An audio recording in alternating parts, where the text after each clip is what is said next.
Chapitre 88. Le lendemain de son arrivée à Brunswick, mademoiselle Georges partit pour Dresde. Le géant terrassé à la Bérésina avait, comme hanté, repris ses forces en touchant Paris. Napoléon était parti de Saint-Cloud le 15 avril 1813, il s'arrêta le 16 à Mayence, en partit le 24 et arriva le même jour à Erfurt. À cette époque, Napoléon commandait encore à 43 millions d'hommes et avait pour alliés contre les Russes tous les rois qui avaient assisté aux représentations dont nous avons parlé. Mais le prestige était détruit. Napoléon avait perdu la virginité de la gloire, l'invincible pouvait être vaincu. La neige de 1812 avait refroidi toutes les amitiés factices. La Prusse donna l'exemple de la défection.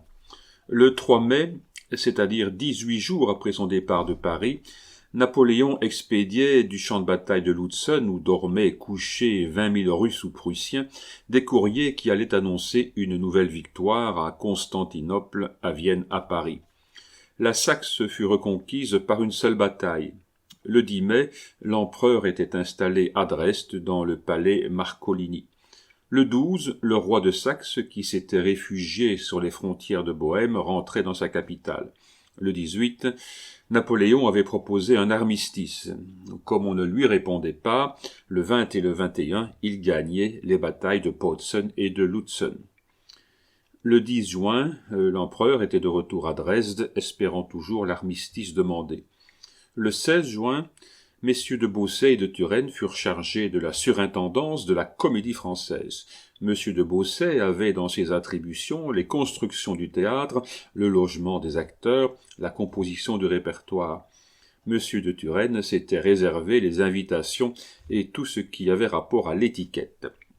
Le 19 juin, la Comédie-Française arriva. La comédie seulement, c'est-à-dire messieurs Fleury, Saint-Phal, Baptiste Cadet, Armand, Thénard, Vigny, Michaud, Barbier, et mesdames Thénard, Émilie Contat, Mézeray, Mars et Bourgoin. Comme monsieur de Turenne, nous avons suivi l'étiquette et mis ces messieurs et dames à leur rang d'ancienneté.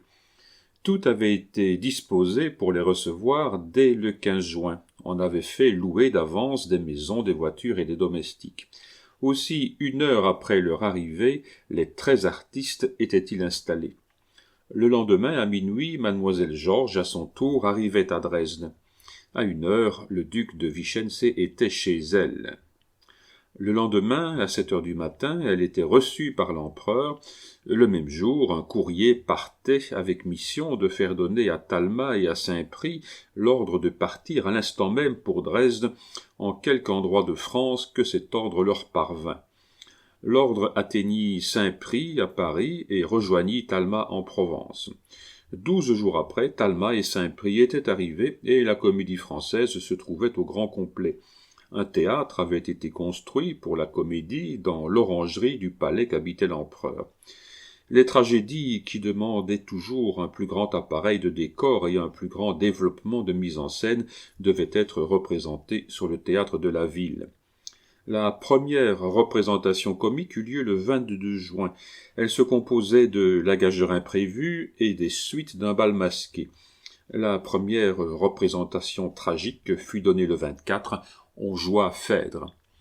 Mais qu'il y avait loin de ces fêtes à celle d'Erfurt. Un voile de tristesse était jeté sur le passé, un voile de terreur était étendu sur l'avenir. On se souvenait de la Bérésina, on prévoyait Leipzig. Talma cherchait en vain au parterre ces rois qu'il avait applaudis à Erfurt. Il n'y avait plus que le vieux et fidèle roi de Saxe, le dernier des amis que conserva Napoléon parmi les têtes couronnées. Les représentations durèrent depuis le 22 juin jusqu'au 10 août. Presque tous les matins, à son déjeuner, l'empereur recevait ou Talma, ou mademoiselle Mars, ou mademoiselle Georges. On causait d'art. Et c'est que l'art avait toujours rempli une place importante dans l'esprit de Napoléon. Sous ce rapport, il était non seulement le successeur, mais encore l'héritier de Louis XIV. C'est alors qu'il exprimait, avec cette incisive appréciation qui lui était particulière, son opinion sur les hommes et sur leurs œuvres. Ce devait être quelque chose de remarquablement beau que Corneille appréciait et Racine critiquait par Napoléon. Et quand on pense que pour parler de Corneille ou de Racine, il fallait que le puissant génie soulevât un instant le monde qui commençait à peser sur lui, il est vrai qu'on le leurrait sans cesse d'un espoir de paix. Le 11 août, au soir, tout espoir fut perdu à cet endroit. Le 12, à 3 heures du matin, M. de Beausset reçut d'Alexandre Berthier, prince de Neuchâtel, la lettre suivante. « Mon cher Beausset, l'empereur me charge de vous dire que les artistes français qui sont ici doivent partir dans la journée d'aujourd'hui ou demain matin au plus tard et se rendre à Paris. Veuillez les prévenir. Amitié, Alexandre. » Les artistes partirent, puis eut lieu la bataille de Leipzig. L'agonie de l'Empire était commencée. Les artistes rentraient à Paris pendant ce temps. Mademoiselle Georges, absente depuis 5 ans, reprenait son trône à la Comédie-Française. Raucourt laissait de son vivant sa succession à peu près vacante. Depuis longtemps, le théâtre lui pesait. Elle ne jouait plus qu'à son corps défendant et restait presque toute l'année à la campagne. Mademoiselle Georges rentrait, par ordre, avec part entière, et le temps de son absence comptait comme présence. Elle reparut dans Clytemnestre. Elle avait alors 28 ans seulement. Son succès fut immense. Il ne s'était pas fait pendant ces 5 dernières années de grands changements au théâtre français. Les pièces importantes jouées en l'absence de Mademoiselle Georges étaient Hector et Christophe Colomb, dont nous avons parlé. Les 2 gendres de M. Étienne, le Mahomet II de M. Baour-Lormian et le Typosaep de M. de Jouy. Le succès des 2 gendres n'avait pas été contesté, et n'était pas contestable. Mais comme il faut toujours, à tout auteur d'un mérite quelconque, contester quelque chose, on contesta à M. Étienne la paternité de sa comédie. On tira de je ne sais quelle case de la bibliothèque le manuscrit poudreux d'un jésuite oublié, et l'on affirma que M. Étienne avait pillé ce malheureux jésuite. Ce qu'on eût dû dire, c'est que le sujet des 2 gendres était celui avec lequel, 200 ans auparavant, Shakespeare avait fait le Roi Lear, et avec lequel, 25 ans plus tard, M. de Balzac devait faire le Père Goriot. Toute cette polémique tourmenta fort M. Étienne et l'empêcha probablement de faire un pendant à ces 2 gendres. Mahomet II n'avait eu qu'un succès d'estime, la pièce était froide et sans intérêt. Ce n'était pourtant pas un homme sans mérite que M. Baour-Lormian. Il a laissé, ou plutôt il laissera, quelques poésies d'un sentiment mélancolique d'autant plus remarquable que ce sentiment n'appartient nullement à l'Empire, qui n'a sous ce rapport à nous offrir que la chute des feuilles de Millevoye et la feuille de rose de M. Arnauld. Enfin, la chute des feuilles vint-elle avant et la feuille des roses après l'Empire. Citons quelques vers agréables de M. Baour-Lormian. Ainsi qu'une jeune beauté, silencieuse et solaire, du sein du nuage argenté, la lune sort avec mystère. Fille aimable du ciel, à pas lents et sans bruit, tu glisses dans les airs où brille ta couronne, et ton passage s'environne du cortège pompeux des soleils de la nuit. Que fais-tu loin de nous quand l'aube blanchissante efface à nos yeux attristés ton sourire charmant et tes molles clartés? Vas-tu comme océan plaintive et gémissante dans l'asile de la douleur ensevelir ta beauté languissante? Fille aimable du ciel, connais-tu le malheur? Revenons à Mademoiselle Georges. Mademoiselle Georges, comme nous l'avons dit, retrouvait donc le théâtre français à peu près dans l'état où elle l'avait laissé. Elle reprit son ancien répertoire. N'était-ce pas une chose étrange que, pendant les 9 ans qu'elle resta au théâtre français, Mademoiselle Georges, qui a créé tant de rôles depuis, n'ait créé que les rôles de Calypso et de Mandane? Cependant, l'horizon du Nord s'assombrissait de plus en plus. La Prusse nous avait trahis, la Suède nous avait abandonnés, la Saxe avait été entraînée dans la déroute de Leipzig, l'Autriche recrutait contre nous. Le 6 janvier 1814, Joachim Murat, roi de Naples, signait avec l'Angleterre un armistice dont l'expiration devait être notifiée 3 mois à l'avance. Le 11, il s'engageait avec l'empereur d'Autriche à agir contre la France avec 30 000 hommes, en échange de quoi le monarque autrichien lui garantissait le trône de Naples pour lui et ses héritiers. Napoléon commençait sa merveilleuse campagne de 1814, lutte titanique dans laquelle un seul homme et une seule puissance faisaient face à 2 empereurs, à 4 rois et à 6 nations, au premier rang desquels on comptait la Russie, l'Angleterre, la Prusse et l'Espagne.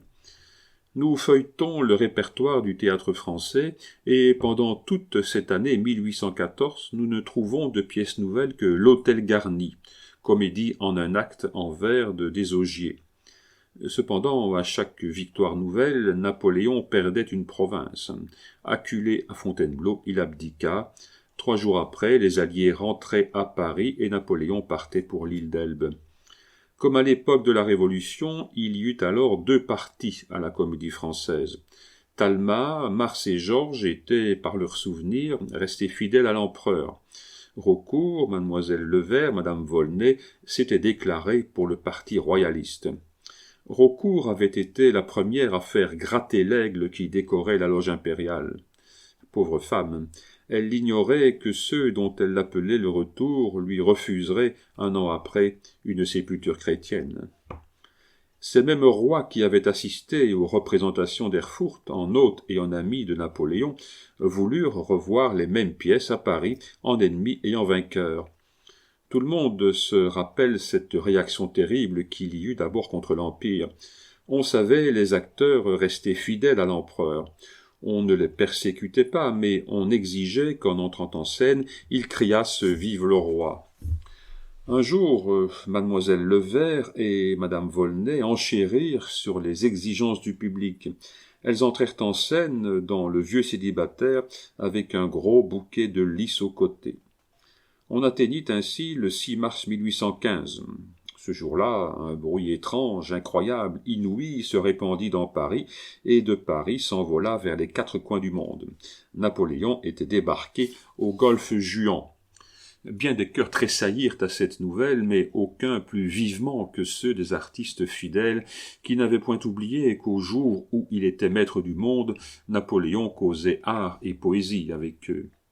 Pourtant, nul n'osa exprimer sa joie. L'espérance était si faible, la probabilité si douteuse. Au dire des journaux officiels, Napoléon, battu, errant, traqué, s'était jeté dans les montagnes où il ne pouvait tarder à être pris. Il est vrai que, comme toute lumière, la réalité se faisait jour. Un grand écho venait de Gap, de Sisteron, de Grenoble. Le fugitif du journal des débats était un vainqueur autour duquel se rangeaient les populations enivrées. Labédoyère et son régiment, Ney et son corps d'armée s'étaient ralliés à lui. Lyon lui avait ouvert ses portes, et c'était du haut de Fourvière que l'aigle impérial avait pris son vol pour venir de clocher en clocher se poser jusque sur les tours de Notre-Dame. Le 19 mars, les Tuileries furent évacuées. Un courrier en avertit Napoléon, qui était à Fontainebleau. On l'attendit toute la journée du 20. On croyait qu'il ferait une entrée triomphale par les boulevards. Mars et Georges avaient pris une fenêtre à Frascati. Elles portaient des chapeaux de paille de riz blanc et à ces chapeaux de paille de riz d'énormes bouquets de violettes. On les avait persécutées depuis 1 an à la Comédie Française à cause de leur attachement à l'empereur. Elles furent remarquées. Les bouquets de violettes étaient un emblème du mois de mars. Le mois de mars était celui de la naissance du roi de Rome et du retour de Napoléon. À partir de ce jour, les violettes devinrent un symbole. On porta des violettes de toute façon, au chapeau, au côté, en garniture de robe. Quelques-uns, plus fanatiques que les autres, portèrent, comme un ordre de chevalerie, une violette d'or à la boutonnière. Il y avait contre les Bourbons une réaction au moins égale à celle qui s'était faite 1 an auparavant en leur faveur.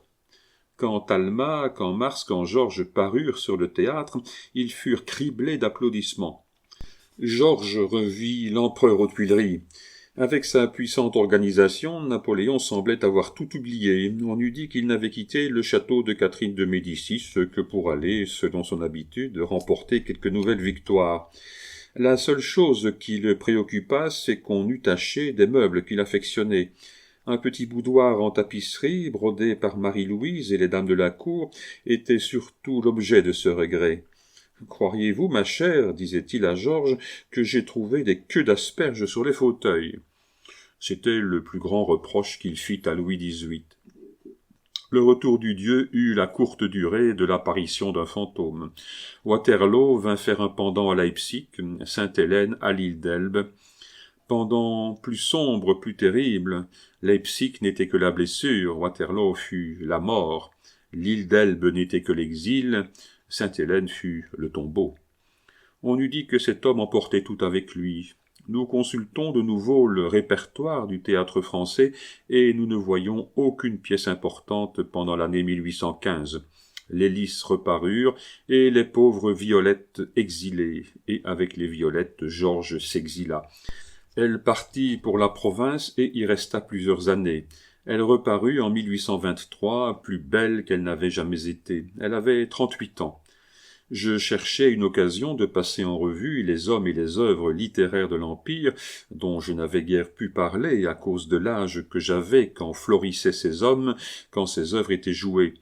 En effet, le jour où débutait Georges, les deux hommes qui devaient lui faire, l'un Christine, Bérengère et Marguerite de Bourgogne, l'autre Marie Tudor et Lucrèce Borgia, vagissaient encore au sein de leur mère. Ces 5 rôles à tout prendre, et quoi qu'on en ait dit, devaient être les plus beaux succès de Georges. En attendant, le 12 avril 1823, la grande actrice jouait le comte Julien à l'Odéon.